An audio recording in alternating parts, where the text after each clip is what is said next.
todos, muchas gracias por estar aquí, conectándose ya a la gran señal de UCI Noticias por su transmisión de Facebook Live y en más de 100 ciudades en todo el país gracias a sus canales de cable asociados. Yo soy Willy Vázquez. Y yo soy Jaime Serra. Y esto es Argolla TV. El programa en donde también decimos ¡bravo! ¡Bravo! Por ejemplo, ejercer mi derecho constitucional a la libertad de opinión, por haberme expresado en entrevistas a medios de televisión y decir que me sumo a la mayoría de peruanos que opinan que el actual Congreso de la República no nos representa, ya está siendo satanizado. Para enfrentar el abuso de poder de ciertos padres de la patria. 100% de valor para resistir las falsas informaciones que buscan humillar la honra y el buen nombre. 100% para denunciar al ex fiscal de la Nación y sus interferencias. Las investigaciones que hemos debido enfrentar han obligado a identificar nuestras fortalezas, pero también nuestras debilidades. No soy político, soy un simple fiscal anticorrupción.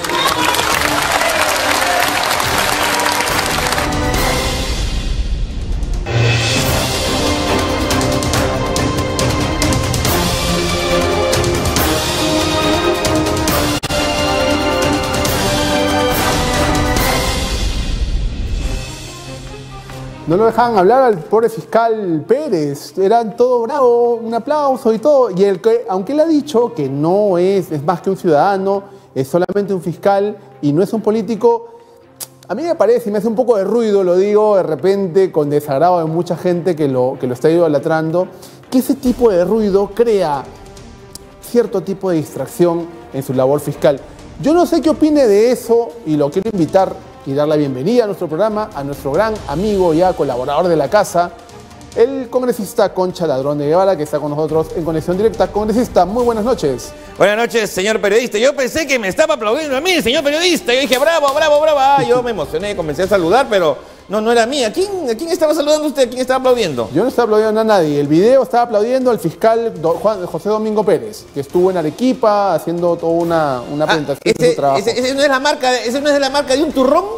No, José Domingo Pérez, el fiscal del equipo especial Lavallato. No sé, a mí me sonó nombre de panetón, de turrón ahí de las Nazarenas, esas cosas. No sé quién será ese señor, no lo conozco. Bueno, congresista, vamos al tema de una vez. ¿Qué opina usted de esta acusación ya formada contra el expresidente Toledo? Ya la Fiscalía ha hecho una acusación formal contra él por lavado de activos. Oiga usted, eso es una barbaridad, una atrocidad. ¿Qué crimen tan atroz ha cometido ese fiscal horrendo? ¿Cómo se le ocurre acusar al señor presidente Alejandro Toledo y a su esposa, y a su suegra, y a su cuñado, y a su tío, y a su vecino, y al del costado, y al de la bodega? Todo el mundo se volvió loco ese tipo Vela. ¿Qué tiene? ¿Qué le pasa? Bueno, era el caso más armado que tiene la Fiscalía porque tiene todo el proceso de lavado de activos bien desarrollado. Parece que va a llevar con éxito, siempre y cuando, por supuesto, podamos extraditar al expresidente. Mire, señor periodista, aquí lo que pasa es muy claro, ya le he dicho, ¿ya usted cree que con la miseria que se gana como presidente, como congresista, uno realmente puede vivir con cierta dignidad y decencia? No se puede, oiga. ¿Usted qué quiere? ¿Que tomemos agua de caño? ¿Qué quiere usted? ¿Que me atienda en salud? ¿Que me atienda en el hospital Loaiza? Como todos los peruanos, congresista, como todos los peruanos nos atendemos en la salud pública. Perdón, un momentito, es que hay una diferencia. Ustedes el pueblo, pero nosotros somos los congresistas, somos los que dirigimos la nación hacia un rumbo esplendoroso y maravilloso. Bueno. ¿Qué opina, cambiando de tema, ya del blindaje ya descarado que se ha logrado confirmar con estos chats, nuevas revelaciones del chat La Botica? Por cierto, a mí me han informado que usted ha sido parte de ese chat como invitado. Sé que no es su bancada, pero por ahí piensan como que igual, ¿no? ¿Usted ha invitado a ese chat congresista? Mire, señor periodista, si usted no tiene pruebas de lo que dice, yo lo voy a demandar y lo voy a denunciar, le voy a sacar todo lo que tiene y hasta lo que no tiene. Así yo le estoy preguntando, yo no lo estoy cuestionando nada, le estoy preguntando y usted tiene la libertad de desmentirlo aquí en vivo para todo el Perú. Pero, señor periodista, usted, ya ¿hace cuánto tiempo que vengo yo apareciendo en su programa? Ya unos 3 meses, creo, 2 meses. Entonces, usted tiene que saber que yo soy un hombre, pues, preparado. Yo no soy un incapaz, ni tampoco soy un improvisado. ¿Usted cree que yo me voy a poner en ese ya con mi nombre? No, pues. No, pues, se ve que no sabes, pues, ¿cómo se llama? Mascota, no sabes mascota, pues. Te pones un alias, pues, mascota. Yo les dije a todos, pero nadie me hace caso, pues, mascota. Todos pusieron su nombre completo y ahí están las pruebas del blindaje a un fiscal del Supremo, ex fiscal de la Nación, Pedro Chávarri. Congresista, para terminar, porque tenemos un programa cargado de invitados y de conversaciones, tenemos mucho por conversar, tenemos una gran invitada, que por cierto, para adelantar lo que vamos a hablar con ella, ¿qué opina usted de la paridad dentro de la reforma política enviada por el Ejecutivo al Congreso? Hay un artículo, ¿no? Un proyecto de ley sobre paridad. Ah, ya le dije, yo ya le he dicho, ya acerca de ese tema, y a mí me encanta, ya quisiera yo que en el Congreso la mitad de los congresistas fueran mujeres. Y claro, con este asunto de la paridad, se supone que todas se pasearían en pareo por el Congreso, no por el hemiciclo, ¿no? Congresista, no tiene nada que ver. Entonces yo me imagino a la Chacón en pareo, paseándose, me imagino, no sé, no, al Arimborgo no, porque bueno, ya está. Pero bueno. No tiene que ver con pareo, tiene que ver con igualdad de oportunidades entre hombres y mujeres, que las listas parlamentarias tengan la misma cantidad de hombres y mujeres al momento de postular al Congreso. Eso es la paridad. Por eso, eso quiere decir entonces que yo voy a estar en mi curul y acá va a haber una hembrita y acá va a haber otra hembrita, ¿eso se refiere? Bueno, congresista. Qué bueno se va a poner este Congreso. Ya quiero la reelección, ya quiero. Bueno, finalmente la reelección no existe, ya eso está aprobado. Y bueno, le agradecemos estar por ahí y que nos descubra un poco más el pensamiento de muchos congresistas. Gracias por estar ahí, lo esperamos nuevamente el jueves para seguir conversando de temas del Congreso. Ahora, yo no sé si Ricardo ya llegó a las imágenes. Ojalá que estén por ahí, pero antes de empezar a hablar de 2 temas particularmente importantes que tenemos para tratar en el programa de hoy, uno va a ser básicamente, a partir de hoy, comienzan la aplicación obligatoria de la ley de octágonos en los productos procesados, ¿no? Que es parte enmarcado en la ley de alimentación saludable. Y por otro lado vamos a hablar de un tema muy, muy importante que se está dejando de lado, se habló muy poco la semana pasada, pero no se le ha dado la debida importancia. Dentro de las reformas políticas que ha enviado el Ejecutivo al Congreso, hay un artículo, un proyecto de ley que impone la paridad, que nos va a dar, pues, de verdad, por fin, una igualdad de participación de hombres y mujeres en la política que me parece que es importante y fundamental. Pero antes quería comentar una noticia que ha salido a los medios hace poco y que ha levantado las alertas de todos los que buscamos no solamente políticas públicas de salud que vean por la salud realmente de todas las personas, pero que estén alejados de los dogmas, que estén alejados de las creencias, porque si bien es cierto, tú puedes pensar dentro de tus creencias lo bueno para tu salud, lo importante es que eso esté alejado de las políticas públicas, sobre todo porque hay mucha gente necesitada de la asistencia del Estado para hacer este tipo de cosas. Y hoy tenemos la imagen ya del señor Carbone. El señor Fernando Carbone fue ministro del gobierno de Toledo, y lo tenemos, el señor Fernando Carbone. Fue ministro de Salud en la época de Alejandro Toledo, fue sucesor del señor Solari. Y dentro de todas las perlas que tiene este señor dentro de su función, es que durante el gobierno de Paniagua se incluyó la anticoncepción oral de emergencia como política de Estado. Durante el gobierno de Paniagua. Entonces, ¿qué? Es la píldora del siguiente, una persona, una mujer que haya tenido relaciones sexuales podía ir a un establecimiento de salud a pedirla como método de planificación familiar. ¿Ok? ¿Qué es lo que dice el señor Carbone junto con el señor Solari? Lo desaparecieron. Borraron del mapa. Borraron del mapa esta importante forma de planificación familiar. Y eso no fue tomado en cuenta luego hasta que volvió, digamos ya, la razón ya al Ministerio de Salud con la doctora Pilar Macetti, que asumió el mando. Volvió a implantar esa política. Pero ¿qué hizo este señor ya fuera del ministerio? Impulsó un proyecto de ley para declarar el inicio de la vida en el momento de la concepción. Claro. ¿No? Para que ¿qué es lo que buscaba esto? Que cuando la fecundación del óvulo, del espermatozoide, ahí empezaba la vida. Cuando todos los médicos, la medicina, la ciencia moderna dice que es después de cierto tiempo de semana. En la implantación, ¿no?, del cigoto en el útero. En el útero materno. O sea, esa discusión ya estaba superada en cualquier país, pero acá lo volvieron acá hemos vuelto a niveles pues africanos, a niveles del Medio Oriente, ¿no?, donde la cuestión biológica seguía más por la cuestión teológica que por la cuestión científica. O sea. Lo que se buscaba con ese proyecto de ley era impedir cualquier tema de planificación familiar. Claro, sí. ¿No? Claro, no, bueno, y en ese tema, desgraciadamente, el Perú es uno de los países más atrasados de la región, ¿no? Hemos tenido todavía una ley de aborto terapéutico, pero sin una reglamentación desde los años 20, 30, ¿no?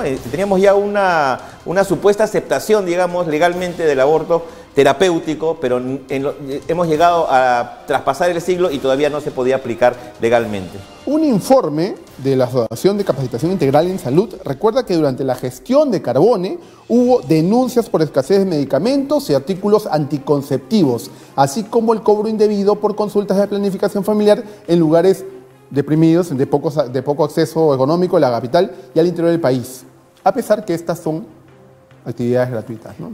Claro, hay políticas de Estado, ¿no? El señor es ultraconservador, es católico, felicitaciones por eso, me parece muy bien, pero eso no tiene que ser parte de las políticas públicas, ya lo superamos hace tiempo. Por supuesto, el señor puede practicar toda su religión y todas sus creencias en su casa, ¿ok? Entonces, eso es lo más importante. O sea, si uno va a practicar una religión, ¿no?, tener unas creencias, lo que tiene que hacer simple y sencillamente es practicarlas en su casa, con su familia, con las personas que creen como él, en su iglesia de repente, ¿no? Pero no hacerlo pues como parte de una política obligatoria para toda una nación, como es, que no solamente tenemos derecho a pensar diferente, a tener o no tener una religión, sino sobre todo tenemos la libertad de elegir qué es lo que nosotros queremos hacer con nuestro propio cuerpo, ¿no?, cómo queremos enfrentar determinadas, no sé, enfermedades, situaciones que se nos presentan en la vida.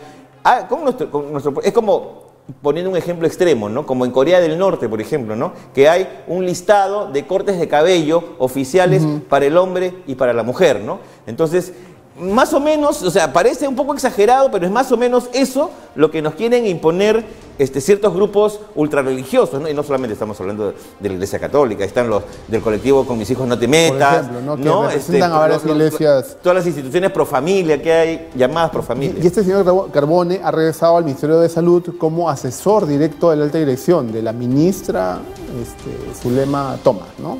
Eso es lo preocupante. Entonces, alzamos los radares, la voz de protesta y hay que estar atentos para eso.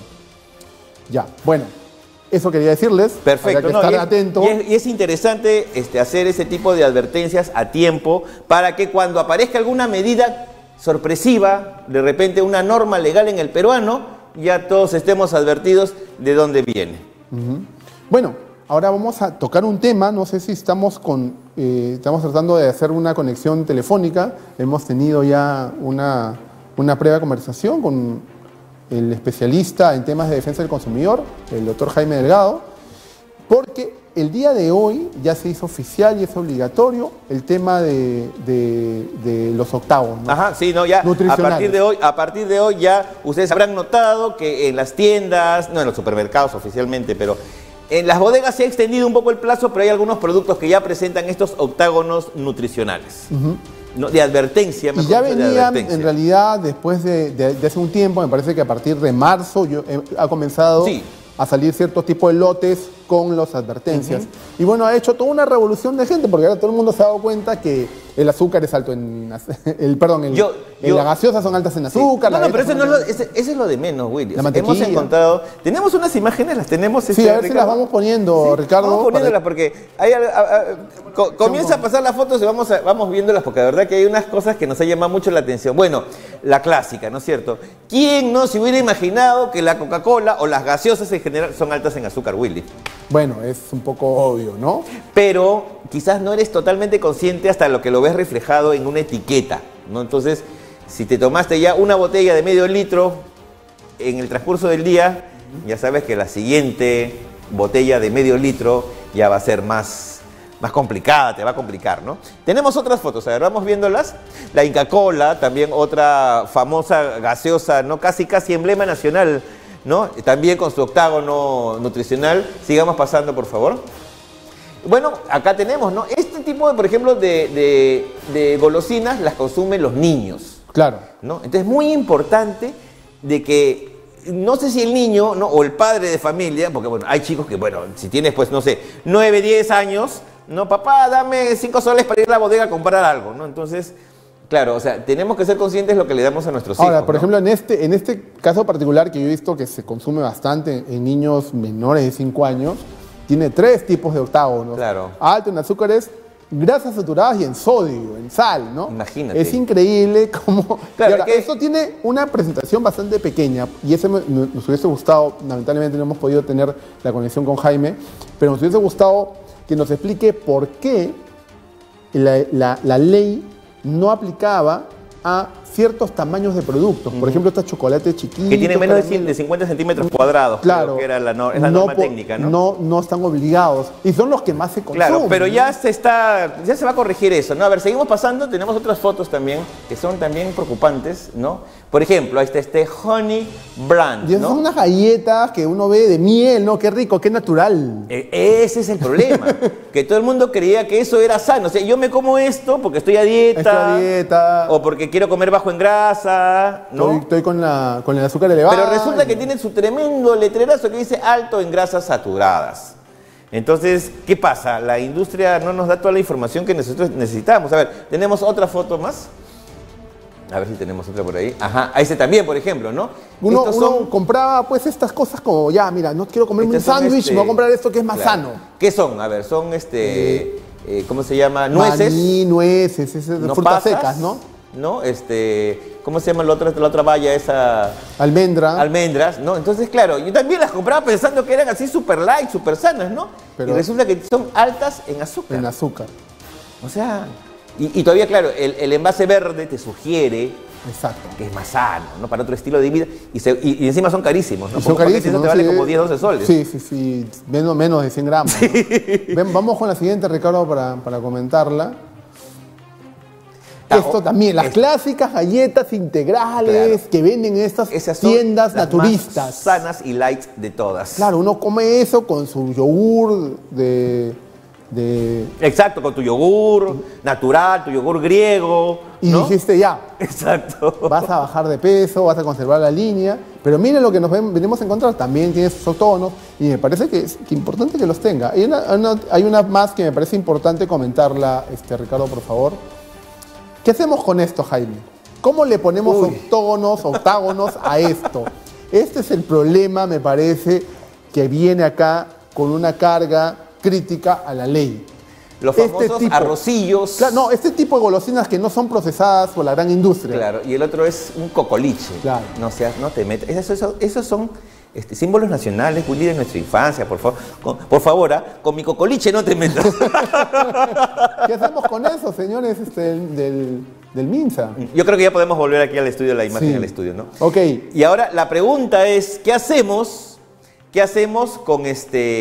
con las frutas que no tienen octágonos, señores? Por favor. Que son altas en fructosa Los mangos y las papayas no tienen octágonos. Así que, por favor, señores del Ministerio de Salud, ponle su octágono al plátano, a la granadilla, sobre todo si te la van a vender sin cáscara, pelada, ¿no, Willy?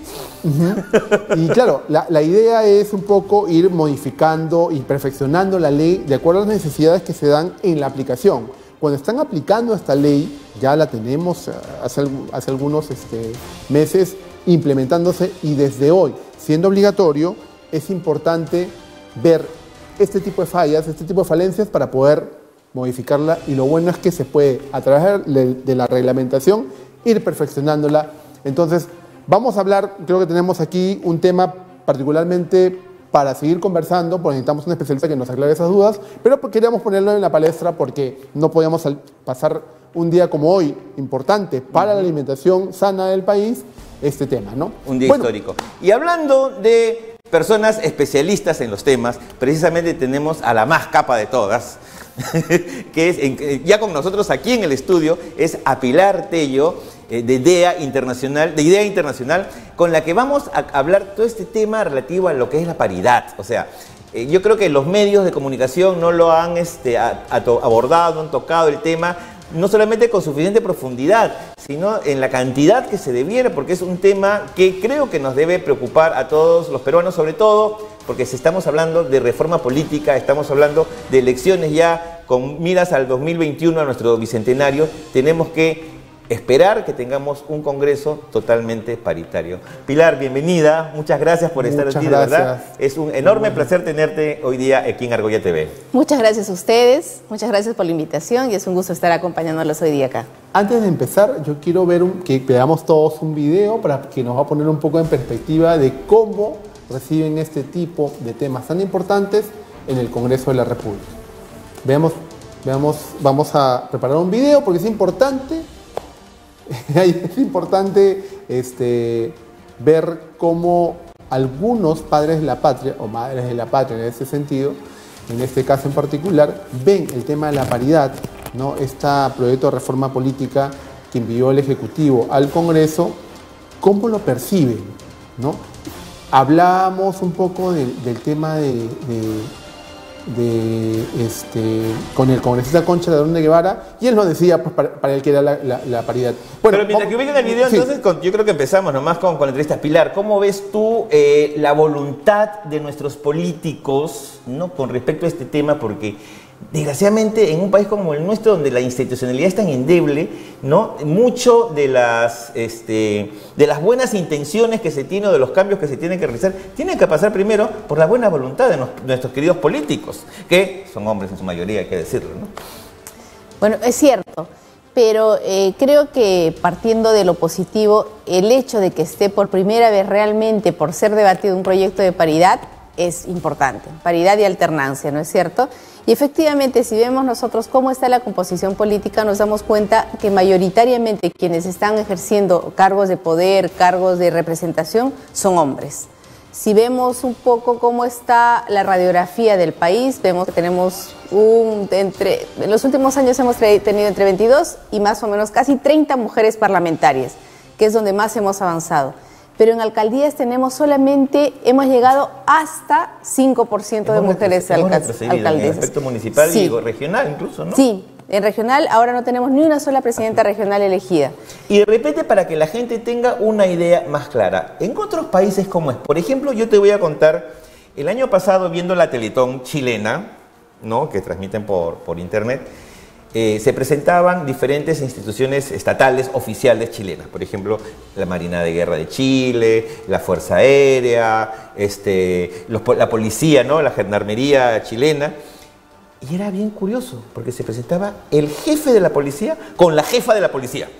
Se presentaba el comandante de la Marina con la comandante de la Marina, y era increíble porque tú veías la misma cantidad de hombres y mujeres uniformados dejando sus donativos. Te voy a decir, eso a mí me impresionó, porque yo no he visto todavía ninguna policía mujer en el alto mando de la policía, ni mucho menos se imagina, ¿no?, a una policía mujer, por ejemplo, presentando, no sé, algún tipo de, no sé, operativo antidrogas, o sea, lo dejan siempre para la parte de la defensa de la mujer. Sí. Y creo que hemos llegado a comisaria nomás, ¿no? Creo que es el más alto estándar de policía. Sí, y efectivamente, porque no solamente es en política, en todos los espacios, ¿no es cierto? Son mucho más los hombres que ocupan cargos donde hay más poder, más toma de decisiones, donde están ganando más salarios. La brecha salarial entre hombres y mujeres todavía existe.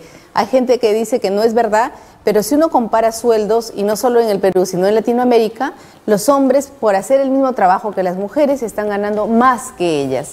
Y es curioso porque hay estudios que muestran que a medida que se aumenta el nivel de escolaridad, la brecha se aumenta también. En niveles más bajos, los salarios son más o menos similares entre hombres y mujeres, pero a medida que la escolaridad va aumentando, la brecha se va incrementando también.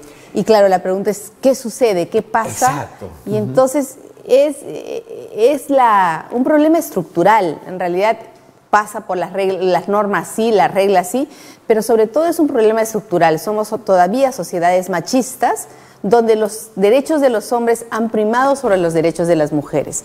Y esto está cambiando poco a poco, y es un proceso cultural. está muy normalizado que, por ejemplo, a una mujer se le maltrate. Es por eso que hay tantos casos de violencia contra las mujeres, porque los hombres sienten que son su propiedad. O sea, si no me haces caso, yo te pego, te maltrato y hasta te mato. Exacto. Entonces, es porque sienten que es su propiedad y es un problema cultural. Entonces hay que ir cambiando poco a poco. Y en ese tema, el tener más mujeres autoridades, más mujeres parlamentarias, más mujeres alcaldesas, ayuda a ir cambiando esta estructura social que tenemos. Todos, hombres y mujeres, porque esto no es un tema solamente de mujeres, es de hombres y mujeres. Todos estamos en esta sociedad y todos somos afectados. Y no es que se afecten solamente a las mujeres, los hombres también se ven afectados, porque claro, dentro de esta estructura social, el hombre es el proveedor económico de la casa. Y hay estudios que muestran que hay casos de suicidio por problemas económicos, pero la incidencia es mucho más alta en hombres. ¿Por qué? Porque los hombres son los que socialmente son los responsables por mantener el hogar, la casa, la familia, y las mujeres tienen socialmente también menos responsabilidad. Entonces la carga es mucho mayor. Quiere decir que en realidad estas inequidades nos empiezan a afectar a todos y todas. Y la vez pasada lo comenté en un medio, si ustedes revisan la ley de pensiones, la 20530, el artículo 32 dice una cosa que es impresionante. O sea, las pensiones para las señoras viudas, si muere el esposo, son íntegras para ellas y las dividen con sus hijos o lo que fuera. Pero si muere la esposa, el esposo tiene derecho a esta pensión solamente si es inválido o no tiene condiciones para sobrevivir. O sea, es la cosa más inequitativa que puede existir. ¿Y por qué? Si uno empieza a ver qué ha sucedido, es solo por el hecho de ser hombre y ser mujer. O sea, si es hombre no tiene el derecho, y si es mujer sí, solo por ser hombre o mujer. Hay gente que dirá, pero entonces no le des a los hombres ese derecho porque vas a afectar al derecho de la mujer. Y no es cierto. A la mujer le van a seguir pagando lo que le tienen que pagar y no afecta para nada sus derechos. Es un derecho que le correspondería también a los señores hombres. Y yo me preguntaba, esta ley es del 74, ¿por qué en tantos años no se ha modificado? Muchas veces, mucha gente dice, lo que pasa es que muchos hombres son los que se han visto afectados, pero en esta cultura machista es mal visto, entre comillas, que un hombre vaya a reclamar la pensión de su esposa. Entonces es como, ay, ¿cómo voy a reclamar? Qué horrible, ¿no? Y es una locura, es una cuestión de derechos. En otros países se ha avanzado mucho más. El cuidado de la casa es un cuidado compartido, no es que el esposo ayude a... Sí, no estoy colaborando, curiosa, ¿no? Es una corresponsabilidad, claro. 50-50, ¿no? Como debe ser, ¿no? Tal cual. Ahora, de repente quisiéramos abarcar todos los temas que conllevan, ¿no? Las causas y todo, ¿no? Pero en todo caso, ¿cómo lo cambiamos? Y claro, o sea, la idea más práctica y lógica sería cambiarlo con las leyes, ¿no es cierto? Desde la Constitución, la ley electoral para la conformación, ¿no? de un Congreso paritario, donde 50% sean hombres y 50% sean mujeres. Nos encontramos con argumentos como, no, pero ¿y dónde queda la meritocracia? ¿Qué les decimos a esa gente que nos dice estas tonterías, por favor, Pilar? Sí, muchas gracias por la pregunta, porque en realidad, claro, entonces el argumento es, pero ¿y entonces las mujeres no están preparadas? En realidad, todos deberían estar preparadas, las mujeres y los hombres también. No es posible que le exijamos solo a las mujeres estar preparadas, porque hay una gran cantidad de hombres que han llegado a ser políticos y no estaban preparados y no están preparados. Pasamos lista de todos los hombres que han hecho el ridículo en el Congreso, empezando por congresistas que su nombre empiezan con Ma y terminan con Nani, o sea, por favor, ¿no? O sea, y también, o sea, sin menospreciar, ¿no? Mujeres que en el Congreso que también no están preparadas para nada, y quiero aprovechar ahora para lanzar el video. Ricardo, vamos con el video para ver qué nos dicen esta señora congresista. Yo voy a seguir en contra de la paridad, no lo voy a cambiar. Voy a seguir en contra. En el tema de la paridad en específico, ¿qué es lo que no le parece?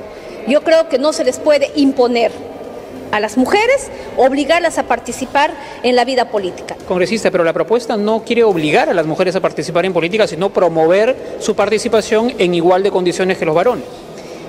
Está hablando una mujer.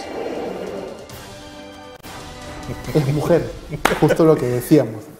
¿Qué te mueve ahorita de decir Pilar? En realidad, son dos cosas que se dicen. No se puede obligar al partido a ir, digamos, a llevar muchas mujeres porque se supone que no hay mujeres. Y no se puede obligar a una mujer a participar en política. Y es cierto que no se puede obligar a nadie. O sea, ninguna persona, si no quiere participar, se le pueda llevar, digamos, de los cabellos a que participe. Pero no es cierto que las mujeres no quieran participar, porque si vemos en realidad la militancia de los partidos en el Perú, las militantes mujeres son alrededor del 48% de los partidos políticos. Es casi la mitad de la conformación. O sea, si no hubieran mujeres que militaran, diríamos, bueno, si no están interesadas, si no hay cómo llevar y no hay de dónde sacar mujeres. Pero no es cierto. Las mujeres sí están en los partidos, están participando, y muchas mujeres que conocemos que han estado haciendo vida partidaria, cuando se arman las listas se sienten discriminadas porque finalmente prefieren a candidatos hombres. Incluso mujeres que son elegidas en las elecciones internas, a la hora de conformar las listas, son quitadas porque son sustituidas por los invitados, que la ley permite llevar una cantidad de invitados. Entonces, ganan las elecciones internas, pero a la hora de definir la lista, de componerla, ellas de repente desaparecen y aparece un hombre en su lugar. Entonces, no es que no haya mujeres y que no quieran participar. Sí hay, si quieren participar. Y la preparación básica, yo creo que para cualquier congresista, más que ser un abogado experto en leyes, porque en realidad la Constitución te dice que inclusive no tienes ni siquiera que saber leer y escribir para ser congresista. Entonces, yo digo, ¿no? Así, como hay un dicho que dice, ¿no? ¿Y cuál es el requisito para ser juez? Dice, que sea un hombre íntegro o una mujer íntegra, ¿no? Y si sabe de leyes, mejor. Porque en realidad lo que te hace buen congresista o buen funcionario, o buen papá, o buena mamá, o lo que sea en la vida, es que seas una persona íntegra, que tengas coherencia, que seas una persona que ante todos tus actos los guíe la honestidad, antes que ser un experto, PhD, ¿no? En leyes o en lo que fuera, ¿no? O sea, empezando por ahí, ¿no? Y claro, es muy importante, pienso yo, el punto de vista siempre del lado de la mujer, sobre todo en esta sociedad tan machista, donde todavía los hombres viven de un lado del muro y las mujeres viven del otro lado del muro. Y eso lo vemos, como tú mismo lo decías, reflejado, por ejemplo, en el número de violencia hacia la mujer, que es espantoso. Sí. Entonces, sí hay una división clara entre lo que significa ser hombre en el Perú en el siglo XXI y ser mujer todavía. Sí, claro, efectivamente. Y hay un montón de indicadores que uno empieza a ver. Por ejemplo, aún tenemos casos de analfabetismo, lamentablemente, a nivel nacional, pero cuando uno empieza a revisar son más las niñas analfabetas que los analfabetos niños, ¿no es cierto? Entonces, no es que las niñas no quieran ir a estudiar, es que seguramente no pueden o no las mandan a estudiar. La desnutrición también afecta más a niñas que a niños, sobre todo en edades, digamos, que van yendo ya al colegio. Y he visto yo casos en el interior del país donde hay vaso de leche, por ejemplo, que hay porciones limitadas, en las familias prefieren mandar a los niños a que tomen el vaso de leche antes que las niñas. Y el argumento es claro, es que él me va a ayudar a mí a trabajar después cuando crezca y a ella se la va a llevar alguien y a alguien la mantendrá. Exacto. Entonces, esta cultura machista, que en realidad nos ha permitido empezar a votar recién desde el 55, 56, es muy reciente. Lo que hacía, y como en muchos otros lugares del mundo y de Latinoamérica, era que las mujeres éramos como pertenencias de nuestro papá y el momento de casarlas buscaban un buen marido y pasaban a ser pertenencia del marido. O sea, la mujer no era una persona sujeta de derechos, no tenía decisiones, no tenía voz ni voto. Ni siquiera podía firmar un contrato, hay que decirlo. Hasta hace muy poco tiempo. En el colmo de la exageración, o sea, quizás muchas mujeres hoy día, y muchos hombres, ¿no?, se sorprenden con este dato. O sea, la mujer ni siquiera tenía la capacidad legal de firmar un contrato. Claro. En el absurdo total. Exacto. ¿No? Y en Latinoamérica, por ejemplo, es curioso cuando hacemos el repaso de cuándo se aprobaron se reconoció el derecho a sufragio. En algunos lugares como El Salvador se aprobó más o menos en 1940. Pero tenían algunas cláusulas y en El Salvador específicamente decía que fueran mujeres casadas, que tuvieran autorización del marido o que fueran señoritas solteras de reconocida reputación. Wow. Entonces, y lo decía la ley, o sea, pero y a los señores, o sea, ¿quién reconoce tu reputación y cuáles son los criterios? Un certificado te tenían que dar de virginidad, de ir a misa los domingos, de ser una señorita que se pone la falda debajo de la rodilla, seguramente, ¿no? Entonces, y no, eso es hace 70 años atrás, o sea, no es tan lejos, claro. Pareciera una película, pero de inicios de la historia, ¿no? Pero no, es hace poquito. Entonces, lo que quiero decir es un tema cultural sobre el que estamos trabajando, se está cambiando, pero como cualquier tema cultural, son patrones, son chips que los tenemos en la cabeza y que son procesos. Exacto. Hay mucha resistencia con los argumentos más absurdos, ¿no? Que van desde la religión, que Dios es hombre, en todo caso, entonces Él es el creador del universo, etcétera, etcétera, hasta pero siempre ha sido así, pues. Entonces, ¿qué? ¿Ahora las mujeres van a tener más derechos que los hombres? No, o sea, ese es el argumento. ¿Cuál ha sido el resultado en los países donde se practica la paridad, donde hay... ¿Qué es lo que ha cambiado en la sociedad? En realidad, si nosotros hacemos un cuadro de cómo están los países en representación parlamentaria, que es lo que podemos probar y comparar, nos damos cuenta que los países donde más se ha avanzado, que son básicamente Bolivia, México, Costa Rica, Ecuador, son lugares donde se ha aprobado la paridad y la alternancia, o sea que 50% de la lista sean hombres y mujeres, pero además que la gente, los candidatos y candidatas estén de manera alternada. Y esto es muy importante porque podríamos correr el riesgo de que si no se aprueba la alternancia, la lista realmente sea paritaria, 50-50. Pero todas las mujeres quedan al final de la lista y por lo tanto la posibilidad de ser elegidas disminuye sustancialmente. Los primeros lugares para hombres, de hecho. De todas es que echa la ley, claro. echa la trampa, desgraciadamente. Entonces, por eso es importante, me parece, y aquí cobra mucha importancia lo que pide el premier, lo que pide el presidente, que se respete la naturaleza de la... El espíritu. El espíritu de la norma, ¿no? Sí. Y eso es importante porque efectivamente muchas veces se ha hecho la ley, inmediatamente se ha hecho la trampa.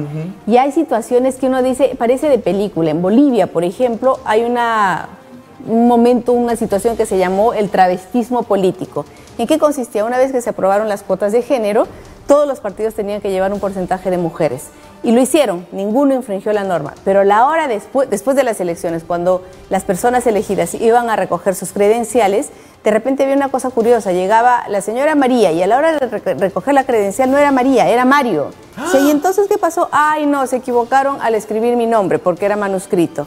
Y así sucedieron, bueno, uno o dos, uno decía, bueno, podrían ser, pero sucedieron más de 300 casos. Wow. Y entonces se evidenció que era una suerte de fraude electoral y después se tomaron cartas sobre el asunto y bueno, eso ya ha sido zanjado. En México hubo una situación que se llamaban las Juanitas, que consistía en que, de acuerdo a la legislación y el sistema electoral, los titulares y las titulares tienen sus respectivos suplentes. Entonces, en determinada elección fueron elegidos los que deberían ser elegidos y el día posterior a la elección, que salieron ya los datos oficiales, muchas de las mujeres que habían sido elegidas renunciaron para ceder el espacio a sus suplentes. Y oh sorpresa, casi todos, no, todos los suplentes eran hombres. Y entonces cuando empezaron a ver, claro, eran personas cercanas, eran sus amigas, sus parientes, sus primas, que habían sido puestas para cumplir la cuota. Digamos, claro, una especie de testaferras. Exacto. Entonces lo que ha hecho ahora México es nuevamente, es fraude electoral y lo que han hecho es determinar que cualquier persona puede renunciar, está en su derecho. Sin embargo, la suplente tiene que ser mujer, en caso de que la elegida sea mujer. El hombre puede tener un suplente hombre o una mujer, eso no está establecido, pero las mujeres que son elegidas por obligación tienen que tener una suplente que sea mujer. Entonces empiezan a haber trampitas, pero además empiezan a haber situaciones mucho más violentas, que es, por ejemplo, la violencia contra las mujeres, violencia en política contra las mujeres por el hecho de ser mujeres. Y en Bolivia han sido los casos más duros. En los últimos años han matado a 3 mujeres por no querer renunciar a sus cargos. O sea, justamente querían que renunciaran al cargo para que las sustituyeran los suplentes que eran hombres. Las mujeres decidieron que no renunciaban y las han matado a golpes. Entonces, Bolivia es el primer país en Latinoamérica que ha aprobado una ley contra la violencia política por razones de género, que la ha aprobado en el 2011 y la está implementando ya. Pero son situaciones que uno mira y dice, realmente parece situaciones de la edad de piedra. De verdad que sí, o sea, sí, nos cuentas esas historias fuerte. Y son de verdad de no creerlas, o sea, sí, como tú dices, parece sacadas de un libro de historia de la antigüedad. Sí, y entonces en ese marco hay que trabajar para que haya más mujeres en política, pero al mismo tiempo hay que trabajar para que los espacios políticos sean más amigables a ellos y ellas, ¿no es cierto? Porque mira, estamos cambiando. En el caso del Perú, los debates parlamentarios, por ejemplo, normalmente se dan hasta las 6, 7 de la tarde y excepcionalmente pueden transcurrir hasta la madrugada. Pero si recordamos hasta unos años atrás, normalmente los debates llegaban hasta la medianoche, 1, 2 de la mañana. Y hay países en Latinoamérica donde todavía sucede eso. Entonces, claro, afecta a la vida familiar de hombres y mujeres, pero afecta mucho más a las mujeres porque, nuevamente, como estamos en una sociedad todavía machista, donde la mayor responsabilidad de la carga familiar está sobre las mujeres, eso en realidad dificulta muchísimo dificultaba la vida de las mujeres que hacían política, y en los países donde no se ha cambiado esto, aún es un gran problema. Entonces nosotros hemos avanzado algunas cosas, pero hay mucho por recorrer todavía.